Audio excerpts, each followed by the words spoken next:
Un gusto, una alegría, una bendición inmensa poder estar nuevamente juntos, abriendo el libro que transforma vidas, el libro que nos permite conectarnos con nuestro Creador, con la persona que más nos ama y el Dios que tiene los mejores planes para cada uno de nosotros.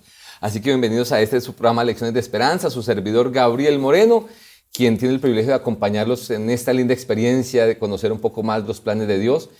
Y para esta ocasión contamos con un invitado que Dios permitió que venga a ayudarnos a conocer un poco más de un tema tal vez neurálgico, en algunos casos controversial, pero importantísimo, muy importante para la vida nuestra. Estamos hablando del juicio que Dios hará a las naciones, el juicio o los juicios de Dios. Hablo a ustedes del pastor Everson Bautista. Pastor Everson, gracias por aceptar la invitación y por acompañarnos. Pastor Gabriel, con mucho gusto. Es un privilegio estar aquí y más sobre todo cuando se trata de escudriñar la Sagrada Escritura, que ella misma se presenta como la lámpara que ilumina nuestro camino. Y precisamente vamos a pedir que este sagrado libro nos ilumine acerca de este tan importante tema del juicio, el juicio de Dios. Así es, el pastor Everson, para quienes no lo conocen, aunque muchos lo ven a veces en sus redes sociales, allí en YouTube, es el pastor de la iglesia adventista en la ciudad de Bucaramanga, la iglesia de Redención, y hace poco se graduó en una maestría en teología pastoral, ministerio pastoral. Así que, pastor, gracias por haber sacado el tiempo de estar junto con nosotros. Con aquí. Mucho gusto, mi pastor. En la Biblia todos son procesos, ¿verdad? El proceso de crecer, el proceso de un trasteo, el proceso de estudiar, el proceso del crecimiento de los hijos. Y la Biblia nos describe el proceso del juicio. Y de hecho el juicio es un tema que a mucha gente le asusta. Hace unos años iba en un taxi de mi casa a la iglesia y mientras iba hablando con el Señor me preguntó para dónde iba, le conté que era pastor, que iba para la iglesia. Me dijo, mire, a mí me gusta mucho de Dios, que le hablen a uno de la Biblia, eso me parece bonito y las promesas de Dios. Digo, pero lo que no me gusta es que ustedes a veces asustan a la gente, me dijo el Señor. Así lo toman muchas personas, Así como es. un susto. Y tal vez alguien que nos va a estar viendo, uy, va a hablar del juicio, no, eso no me gusta, no quiero ver ese programa, no te vayas, porque créeme que trae esperanza. Nos presentan a Dios como un Dios solamente de amor y entonces hay muchas personas que no captan esa idea también de que Dios es un Dios justo y como también es un Dios de misericordia y amor. Así es, entonces le dije, mira, no es para asustar a nadie, simplemente está en la Biblia. Y nos habla de que precisamente en su amor Dios hará juicio para aquellas personas que están siendo maltratadas, vulneradas y como que nadie hace nada en este mundo que vemos tanta injusticia, ¿no? En muchos ambientes. Entonces, ¿cómo así? Empezamos a hablar y eso es lo que queremos compartir con ustedes. Dios tiene un proceso de juicio y es un proceso perfecto, completo y vamos a mirar cómo la Biblia nos describe ese proceso, qué etapas tiene y de eso vamos a mirar en este capítulo que tenemos la posibilidad de acompañarlos. Así es, queridos amigos y hermanos. Quiero poner, por ejemplo, un caso. Si te están haciendo una injusticia, te están acusando de algo, ¿te gustaría que te hicieran juicio sabiendo que tienen las pruebas para comprobar que eres inocente? Pues precisamente la Biblia presenta el juicio, sobre todo para dar evidencia de que tú eres inocente si crees en Jesús, si lo aceptas y sigues en sus caminos. De hecho, pastor, sobre eso la Biblia nos habla, Mateo capítulo 25. ¿Verdad? Allí Jesús habló, de hecho el título que aparece en mi Biblia para ese tema, dice, el juicio a las naciones. Y hablo para ustedes, amigos que nos ven y nos escuchan, Mateo capítulo 25, versículo 31 en adelante, ¿no? Dice, cuando el Hijo del Hombre venga en su gloria y todos los santos ángeles con él, entonces él se sentará en su trono de gloria, ¿verdad? Y serán reunidas delante de él todas las naciones, no dice alguna, los que creyeron, los que no, dice todas las naciones de la tierra. O sea que es un juicio inclusivo, es un juicio total. Así es. Ninguna nación ni ninguna persona, por supuesto, se escaparía de ese juicio. Hay personas a veces que tratan de omitir esto pensando que al no pensar en eso como que no tiene que ver con ellos, ¿no? Yo siempre coloco, es como si yo tal vez no leo el manual de tránsito, ¿cierto? La legislación de tránsito. Y digo, no la leo porque sí me parece que no, eso del cinturón, no del semáforo. No, más bien yo salgo así, yo considero que yo andaré con cuidado. Y de pronto lo detiene el policía, ¿cierto? Y le dice algo muy sencillo. ¿Usted tiene permiso para transitar hoy un día que tenemos... ¿Hay restricción vehicular? Ay, pero no, yo no estoy haciendo nada malo, yo voy por mi carril, yo voy despacio. No, sí, y va muy bien, señor. Solo que hay una legislación que salió últimamente donde dice, y se actualizaron los nuevos números para quienes se pueden movilizar, ¿no? En algunas ciudades, hablo para quienes nos ven en algunos otros países, no se da esto, pero en algunos países de Latinoamérica debido al flujo vehicular, las autoridades toman la medida de que no todos los vehículos pueden salir todos los días, sino el último dígito del número de la identificación del vehículo, de la placa, algunos días pueden transitar y otros días no. Entonces la persona lo detienen. A ver, todo esto para decir que el desconocer una norma o una verdad no me exime de la responsabilidad. Entonces, mucha gente trata de aislarse del juicio. Evadir y pero acá dice que todas las naciones serán delante de él, dice, y apartará a los unos de los otros como aparta el pastor a las ovejas de los cabritos, ¿no? Y empieza a decir, hay algo interesante, pastor. O sea, ¿qué nos dice ese texto y cómo nos habla de juicio? A leer el contexto completo de Mateo 25. Ese capítulo, esos textos leídos, nos muestran claramente que el Señor apartará los unos de los otros. Eso quiere decir que no va a ser a Tim Marín Medo Pingüe. Tendrá que haber sido algo previo que le evidencia esa separación. Las ovejas con los cabritos. Y para eso precisamente el Señor ha hecho un juicio para determinar quién es oveja y quién es cabrito. Así es. De hecho, Juan, apreciados que nos ven, si pueden ustedes también chequear en sus Biblias, San Juan capítulo 5, versículo 21, nos dice lo siguiente. Como el Padre levanta a los muertos y les da vida, así también el Hijo del Hombre, dice, a los que quiere da vida. Versículo 22, porque el Padre a nadie juzga, sino que todo el juicio lo dio al Hijo. No habla de que no habrá juicio. Dice que el juicio se lo ha entregado al Hijo. Al Hijo, a Jesús. O sea que sí hay un juicio. Y dice el versículo 23, para que todos honren al Hijo como honran al Padre. El que no honra al Hijo, no honra al Padre que lo envió. Y aparece el contexto y la percepción de juicio también allí, y está en la palabra de Dios. Esto lo quiero aclarar para que no piense que es un tema doctrinal de alguna organización religiosa, de una doctrina de una iglesia, sino aparece en la Biblia, y pues si está en la Biblia es importante para ti, es importante para mí, deberíamos prestar atención. Así es. Entonces hasta aquí hemos dicho que el juicio es para todas las naciones, y que aunque muchas personas quieran evadir este tema o pasarlo por alto, de todas maneras nos involucra a todos. De igual manera, hemos dicho hasta aquí que el juicio ha sido dado al Hijo, aquel Hijo precisamente que la Biblia narra, relata, fue quien entregó su vida por nosotros. Una evidencia más de que el juicio es a nuestro favor, si buscamos a aquel que murió por nosotros. Otro texto más, Pastor Gabriel, es el que aparece en 2 de Corintios, el capítulo 5, el versículo 10. 2 de Corintios 5, 10 dice, porque es necesario que todos, miren, este texto es supremamente especial porque nos evidencia lo que estamos diciendo, porque es necesario que todos nosotros comparezcamos ante el tribunal de Cristo. Mire, Cristo es el Hijo de Dios, para que cada uno, mire, ahí muestra el propósito, y es que cada uno reciba según lo que haya hecho mientras estaba en el cuerpo, sea bueno o sea malo. Así es, y en definitiva, pastor, el juicio, usted lo mencionó, no es algo arbitrario que Dios de pronto decide, sino simplemente hay un proceso, y vamos a mirar esas etapas de ese juicio. Y me llama la atención que al leer Mateo 25, mis apreciados, Jesús empieza a decir a razón de que separa las ovejas de los cabritos, porque unos están a un lado de él, a la izquierda, y otros a la derecha. Y él empieza diciendo allí, por ejemplo, en el versículo 35, estoy leyendo Mateo 25, 35. Porque tuve hambre y me diste de comer, tuve sed y me diste de beber, fui forastero y me recogisteis, estuve desnudo, me visitasteis, enfermo y me visitasteis, en la cárcel y fuisteis a verme. Entonces los justos le responderán diciendo, Señor, ¿cuándo fue que te vimos hambriento y te alimentamos, o sediento y te dimos de beber? ¿O cuándo fuiste forastero y te recogimos, o desnudo y te vestimos? ¿O cuándo te vimos enfermo o en la cárcel y fuimos a verte? Entonces Jesús le responderá, de cierto os digo que cuanto lo hiciste a uno de estos mis hermanos más pequeños, a mí lo hiciste. Entonces ahí vemos que él dice, bueno, ustedes están aquí por esta razón. La gente dice, pero ¿cómo así? Se sorprendería. ¿Por qué? Y le da las razones. Lo mismo los que están a la izquierda, ¿no? Los que no gozan de la justicia de Dios a su favor, sino los que en ese momento recibirán un castigo. No, pero ¿por qué nosotros? Si nosotros sí hicimos. Y él les dice, no, espérate, no lo hicieron. Y les dará el argumento sólido, ¿verdad? Y será veraz lo que... Y ese mismo capítulo lo evidencia, lo que usted está diciendo, pastor. Entonces, nótese, queridos hermanos y amigos, que aquí se menciona que el juicio estará basado en acciones. En acciones. Ahí se menciona, porque tuve hambre y me diste de comer. Estuve desnudo y me vestiste. Estuve en la cárcel y me visitaste. Fui forastero y me recogiste. Acciones. Nótese que entonces no basta solo con aceptar a Jesús, sino revelar a Jesús con nuestras acciones. Porque a medida que las hagamos, pues las estamos haciendo. al mismo Jesús. El texto así lo evidencia. Por cuanto lo hiciste con uno de estos más pequeños, a mí lo hiciste.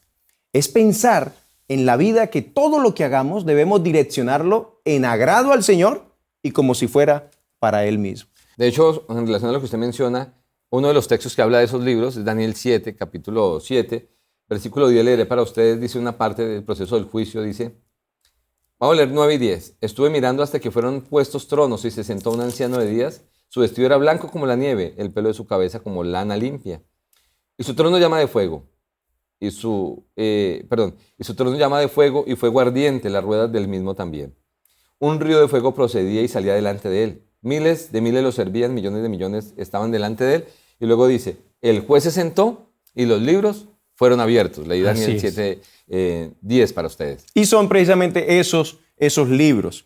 Ahora, nótese que otros textos también en la Biblia presentan de que todos, por lo menos San Juan capítulo 5, dice que todos los muertos serán juzgados. Entonces, el juicio previo al advenimiento de Jesús, esa parte investigativa, será cuando la persona realmente ya tiene todo anotado, su registro en esos libros. No habrá más chance de investigación. Es ahora, es aquí y ahora, cuando estamos vivos, es que se registra todo lo que está en los cielos. Esa es la parte investigativa. Así es, pastor. Luego la Biblia nos presenta, allí se nos presenta, según lo que acabamos de ver, que los seres humanos seremos juzgados nosotros antes de la venida de Jesús. Cuando venga Jesús, viene a dar la recompensa a cada uno, ¿verdad? Y pues para que se dé la recompensa de ver ese proceso, como menciona el pastor, de análisis, de investigación, los libros se abren, se puede mirar por qué una persona es juzgada, por qué una persona es condenada. Y luego de eso nos habla de una siguiente etapa del juicio. Y se nos habla de un periodo de 1000 años que habrá en el cielo. Y que habrá algo que harán los justos en ese periodo y que tiene que ver con el juicio. Pastor, ¿qué nos dice la Biblia sobre qué se hará en ese periodo del juicio durante los 1000 años? Muy bien, sí, pastor. Entonces, esta primera etapa, los testigos son los ángeles. Viene Jesús y tan pronto venga Jesús, Él va a venir a dar una paga, una recompensa. Luego la Biblia en Apocalipsis capítulo 20 narra que seremos llevados al cielo a unas vacaciones inolvidables. Esas vacaciones durarán 1000 años.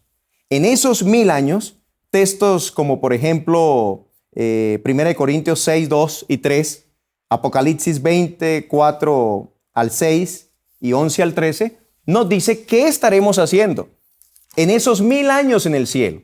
Ahora el Señor nos hará partícipes de ese juicio, para que nosotros mismos veamos las evidencias.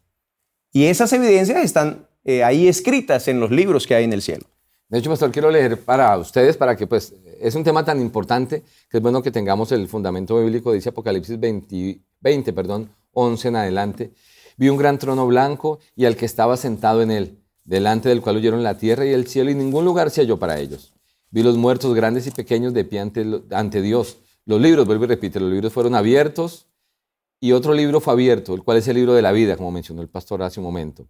Y fueron juzgados los muertos por las cosas que estaban escritos en los libros según sus obras. El mar entregó los muertos que había en él, la muerte y el Hades entregaron los muertos que había en ellos, fueron juzgados cada uno según sus obras. Versículo 14. La muerte y el Hades fueron lanzados al fuego y esta es la muerte segunda. Versículo 15. El que no se halló en el libro de la vida fue lanzado al lago de fuego. Entonces se habla de lo que se estará realizando, ¿no? Allí se estará, como lo decía el pastor hace un momento, ampliando el por qué alguien se salvó y los que están perdidos se perdieron, para que nadie tenga sombra de duda de que es cierto, de que algo de pronto no fue como Satanás acusaba a Dios de ser un Dios injusto, severo, y que solo a su manera de actuar, y el que no actuaba conforme a eso, entonces como que ya tomaba represalias, ¿no? Y es que de hecho, pastor, es precisamente para eso el juicio, para vindicar el nombre de Dios, porque Satanás, si leemos en Ezequiel, en Isaías, Satanás siempre acusa al Señor, lo acusa injustamente. Así es. Entonces Dios realiza el juicio para mostrar que sí es un Dios de amor y misericordia, pero también es un Dios justo, que da la recompensa de acuerdo a nuestras acciones. Y tampoco obliga a nadie, pastor, tampoco obliga a nadie a que creamos en Él y le sigamos. Nos da libre albedrío. Pero ese libre albedrío debe ser consciente la persona de que tarde o temprano vendrá la consecuencia de sus acciones. y para esto es el juicio. Y de manera puntual me llama la atención que Apocalipsis 20 menciona quiénes serán los que juzgarán en ese proceso de los 1000 años. Capítulo 20 leeré, versículo 4. Vi tronos y se sentaron sobre ellos los que recibieron facultad de juzgar. Y vi las almas de los decapitados por causa del testimonio de Jesús y por la palabra de Dios, los que no habían adorado a la bestia en su imagen, ni recibieron la marca en sus frentes ni en sus manos, vivieron y reinaron con Cristo 1000 años. O sea, esa persona que presentaron afrentas o que fueron atacados por servir al Señor, será quienes Dios les permitirá en ese momento reinar y juzgar, ¿no? Y llevar adelante ese proceso. Así es, otro propósito por el cual Dios hace el juicio, para dar la recompensa a aquellos fieles. Así es. Aquellos que creyeron en Dios y se mantuvieron fieles, no importando que les viniera la misma muerte. Y pastor, es de aclarar algo. La vida en el mundo en el que estamos, si la justicia no va acompañada de amor, se convierte en tiranía, ¿verdad? Y en aprovechamiento pronto del poder. Pero cuando solamente hay amor o se da ese amor sin justicia, entonces ahí caemos en la anarquía y entonces no hay orden y cada quien actúa de la manera. Entonces el proceso judicial de Dios es una combinación perfecta, completa entre justicia y la misericordia de Dios. Atributos que derivan solamente de Dios y de su amor incondicional.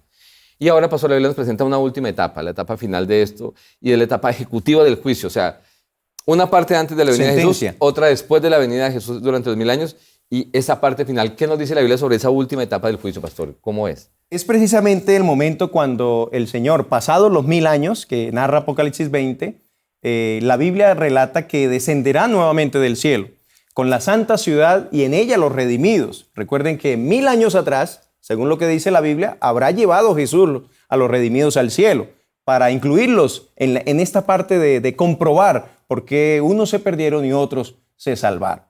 Pero cuando ya pasen esos 1000 años, descenderá del cielo, dice la Escritura, una ciudad santa, la Nueva Jerusalén. Se posará en esta tierra. Y ahí se cumplirá lo que dice San Juan, el capítulo 5, versículo 29, que todos los muertos tendrán que resucitar. Ahí en ese momento resucitarán aquellos que murieron sin Cristo y recibirán la recompensa también. Hacían 1000 años atrás, los muertos en Cristo recibieron la recompensa al resucitar y al ser llevados al cielo.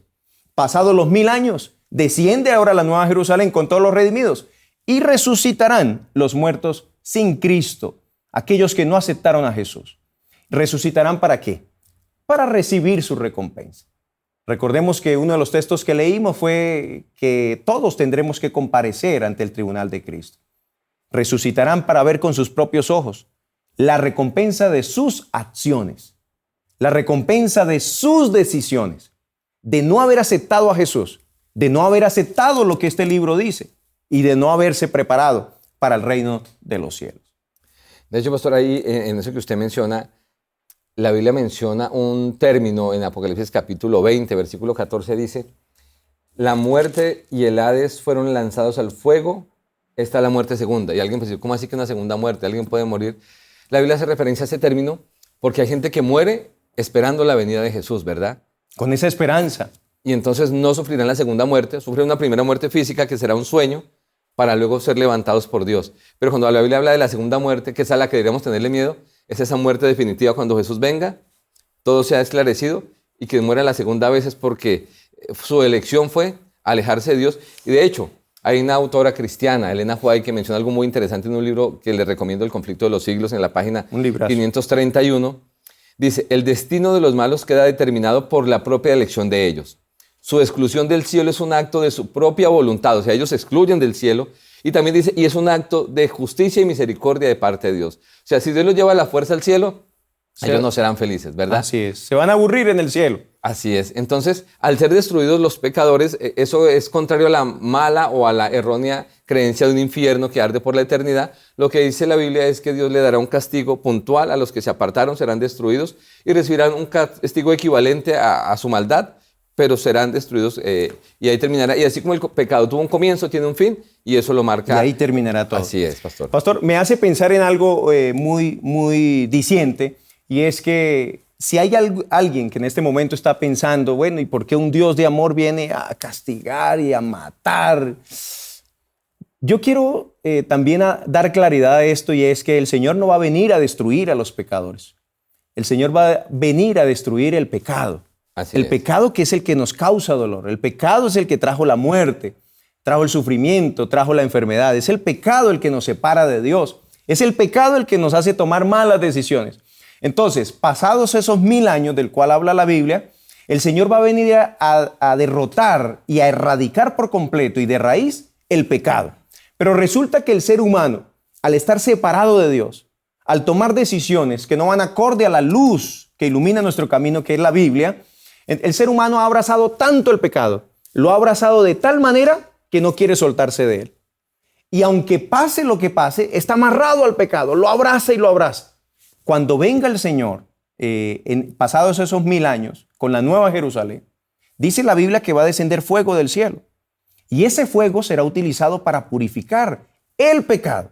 Pero como la persona ha abrazado tanto el pecado, no lo quiere soltar, entonces será destruida la persona con el pecado. Pero no es que Dios se satisfaga en exterminar al pecador. Así es, pastor, gracias por habernos acompañado. Y yo cierro hablando de, ya que usted lo mencionó con el fuego, hay un incendio en este mundo. El pecado nos está incendiando. Y Dios mandó al bombero, al mejor bombero, que es Jesucristo, nuestro Amén. Salvador, nuestro libertador, y viene a sacarnos. Pero si alguien que se aferra al televisor y dice, no, yo no quiero soltarme aquí, pues perecerá. Hubo alguien que vino a sacarlo, pero si se aferra al fuego lo consumirá finalmente. Pero a quien decide dejarse abrazar por Jesús, Jesús lo tomará, lo sacará a un lugar seguro, y esa es una promesa de esperanza para ti. O sea que el juicio y las etapas del juicio no son para mal, son para bien, son para defenderte, para que esa gente que te ha atacado y que ha hecho tanto daño en el mundo recibiera un castigo no de parte nuestra, sino de parte de un Dios justo, misericordioso, que les dio oportunidad a ellos y nos la da a nosotros. ¿Y qué podemos hacer nosotros con la oportunidad? Aceptarla, tomar las promesas de Dios, dejarnos guiar por Jesús, y créeme que miraremos el juicio con esperanza, con seguridad, y sabiendo que será un momento de gozo, de bendición, porque Dios bendicará su nombre y nos defenderá. Pastor, Dios no quiere que ninguno se pierda. Hay uno de los textos bíblicos sí, de Segunda de Pedro. No quiere que ninguno se pierda. Sí, Así que este juicio no es para perdición, es para salvación, pero debes ir a Jesús. vamos a orar, pastor. Gracias por la compañía, muy amable. Con mucho gusto, pastor. Buen Dios, mil gracias por amarnos tanto, y porque el juicio nos muestra que más que el ser humano, el pecado tendrá su fin, Señor. Amén. Permítenos como seres humanos aferrarnos a la esperanza y la salvación que nos das en Jesús. Que quienes nos ven y nos escuchan, Señor, puedan entender que este juicio es de bendición para ellos también y para todos nosotros. Y saber que será el momento en que nuestras vidas podrán recibir una recompensa no basada en lo que nosotros logramos hacer, sino en lo que Jesús hizo por nosotros, y nos aferramos a sus promesas. Amén, Señor. Bendice al pastor Bautista, su familia, su ministerio, y de manera especial a quienes nos ven y nos escuchan. Que donde quiera estén, tu paz llene sus vidas, los abraces con tu amor y salvación. Pues lo pedimos en Jesús. Amén. Amén. Gracias por su compañía, gracias Pastor Everson, y a ustedes les esperamos muy pronto en un nuevo capítulo de Lecciones de Esperanza.